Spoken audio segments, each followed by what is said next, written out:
Egg dum biryani restaurant స్టైల్లో ఇంట్లోనే ఈజీగా ప్రిపేర్ చేసుకోవచ్చు. Hi friends, welcome to our channel simple and delicious by Cherukuri. Egg dum biryani prepare చేసుకోవడానికి కావలసినవి carrot, tomato, potato, onions and green chilli. Vegetables ఎక్కువ తింటాము అనుకుంటే మీకు కావాల్సిన వెజిటేబుల్స్ అన్నీ యాడ్ చేసుకోవచ్చు. ఆనియన్స్ని కొంచెం పెద్ద ముక్కలుగా కట్ చేసుకోవాలి. లో ఫ్లేమ్లో ప్యాన్ హీట్ చేసుకొని 1/4 కప్ ఆయిల్ యాడ్ చేసి హీట్ అయ్యాక స్పైసెస్ అన్నీ యాడ్ చేసుకోవాలి. బిర్యానీ ఆకు, చెక్క, లవంగాయ అన్నీ. అవి కొంచెం ఫ్రై అయ్యాక కట్ చేసి పెట్టుకున్న వెజిటేబుల్స్ అన్నీ వేసుకొని కుక్ చేసుకోవాలి. బాగా మిక్స్ అయ్యేలాగా ఒకసారి మిక్స్ చేసుకోవాలి. కొంచెం ఫ్రై అయ్యాక ఉప్పు, పసుపు వేసుకొని మిక్స్ చేసుకోవాలి. కట్ చేసి పెట్టుకున్న టొమాటోస్ కూడా యాడ్ చేసుకొని మిక్స్ చేసుకోవాలి. ఈ ప్రాసెస్ అంతా లో ఫ్లేమ్లోనే చేసుకోవాలి, లేకపోతే వెజిటేబుల్స్ ఓవర్ కుక్ అవుతాయి.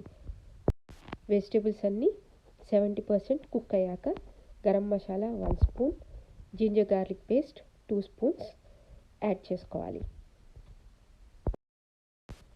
Biryani masala powder 2 spoons mix చేసుకొని పచ్చివాసన పోయేదాకా కుక్ చేసుకోవాలి. ఆల్రెడీ గ్రీన్ చిల్లీస్ యాడ్ చేసుకున్నాము. స్పైసీ సరిపోదు అనుకుంటే ఇంకొంచెం కారమైన యాడ్ చేసుకోవచ్చు. నేను 2 స్పూన్స్ కారం యాడ్ చేసుకున్నాను. మళ్ళీ ఒకసారి కంప్లీట్గా మిక్స్ చేసుకొని లిడ్ పెట్టి లో ఫ్లేమ్లో 2 మినిట్స్ కుక్ చేసుకోవాలి. ఒక గ్లాస్ మజ్జిగ యాడ్ చేసుకొని బాగా మిక్స్ చేసుకోవాలి. మరి చిక్కగా ఉంది అనుకుంటే ఇంకొక పావు గ్లాస్ వాటర్ యాడ్ చేసి బాయిల్ చేసుకోవాలి. ఈ వెజిటేబుల్స్ మొత్తం మజ్జిగలో బాగా కుక్ అయితే దమ్ బిర్యానీ పర్ఫెక్ట్గా వస్తుంది. వెజిటేబుల్స్ మొత్తం మజ్జిగలో ఇలా బాయిల్ అవుతున్నప్పుడు బాయిల్ చేసుకున్న 2 ఎగ్స్ యాడ్ చేసుకోవాలి. ఎగ్స్ వేసే ముందు నైఫ్తో చిన్న చిన్న ఘాట్లు పెట్టి వేసుకుంటే మసాలా ఎగ్స్ కూడా బాగా పడుతుంది. మూత పెట్టి మళ్ళీ ఒక 3 మినిట్స్ కుక్ చేసుకోవాలి. స్టవ్ ఆఫ్ చేసి ఈ ప్రిపేర్ చేసుకున్న కర్రీ ఒక పక్కన పెట్టుకోవాలి. నేను 2 కప్స్ బాస్మతి రైస్ యూజ్ చేసుకున్నాను. 4 కప్స్ వాటర్ రైస్ కుక్కర్లో బాయిల్ చేసుకున్నాను. బాగా బాయిల్ అవుతున్నప్పుడు 2 స్పూన్స్ సాల్ట్ యాడ్ చేసి కడిగి 30 మినిట్స్ నానబెట్టుకున్న బాస్మతి రైస్ యాడ్ చేసుకున్నాను. 2 స్పూన్స్ ఆయిల్ యాడ్ చేసుకోవాలి. ఆయిల్ యాడ్ చేస్తే మెతుకు స్టిక్కీ కాకుండా పర్ఫెక్ట్గా పొడి పొడిగా కుక్ అవుతుంది. ఇది ఎగ్ దమ్ బిర్యానీ కాబట్టి రైస్ కంప్లీట్గా కుక్ అవ్వకూడదు. 80% కుక్ అయితే సరిపోతుంది. ఇలా స్టెయినర్లోకి రైస్ని స్టెయిన్ చేసుకోవాలి.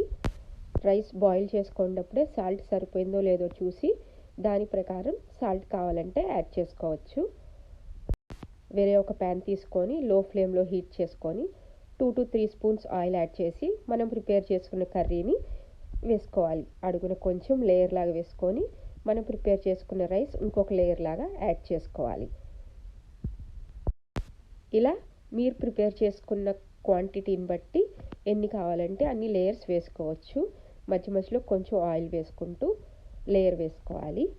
అప్పుడే రైస్ పర్ఫెక్ట్గా కుక్ అవుతుంది. నేను ఎగ్స్ని మిడిల్ లేయర్లో వేసుకున్నాను.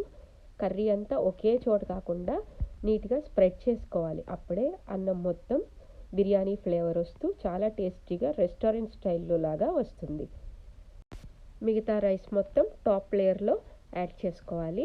మీరు మీకు కావాల్సిన క్వాంటిటీని బట్టి రైస్ ఇలా కుక్ చేసుకొని ఈజీగా దమ్ ఇంట్లోనే ప్రిపేర్ చేసుకోవచ్చు. ఫ్రైడ్ ఆనియన్స్ ఎక్కడైనా సూపర్ మార్కెట్స్లో అవైలబుల్గా ఉంటాయి. నేను ఇన్స్టెంట్ ఫ్రైడ్ ఆనియన్స్ యూస్ చేసుకున్నాను. మీరు కావాలంటే ఇంట్లో అయినా ఫ్రై చేసుకొని వేసుకోవచ్చు. ఫ్రైడ్ ఆనియన్స్ వేసుకుంటేనే బిర్యానీ చాలా టేస్టీగా ఉంటుంది. ఒక పించ్ ఆరెంజ్ కలర్ వాటర్లో డిజాల్వ్ చేసుకొని యాడ్ చేసుకుంటే బిర్యానీ కలర్ఫుల్గా కూడా ఉంటుంది. మీకు కావాలంటే కొరియాండర్ యాడ్ చేసుకోవచ్చు. నేను కొరియాండర్ సూపర్ మార్కెట్లో తీసుకోవటం మర్చిపోయాను. లిడ్తో క్లోజ్ చేసి 20 మినిట్స్ లో ఫ్లేమ్లో కుక్ చేసుకుంటే మన ఎగ్ దమ్ బిర్యానీ రెడీ. చూడండి, ఆనియన్స్ కూడా సాఫ్ట్గా అయ్యాయి. రైస్ పర్ఫెక్ట్గా కుక్ అయింది. ఒక్కసారి ఈ వీడియో చూసి బిర్యానీ ఇలా ప్రిపేర్ చేసుకోండి. ఇంకెప్పుడు బయట తినడానికి ఇష్టపడరు. ప్రాసెస్ లెందీగా ఉన్న రెసిపీ మాత్రం పర్ఫెక్ట్. ట్రై చేయండి. Like and subscribe for more interesting video.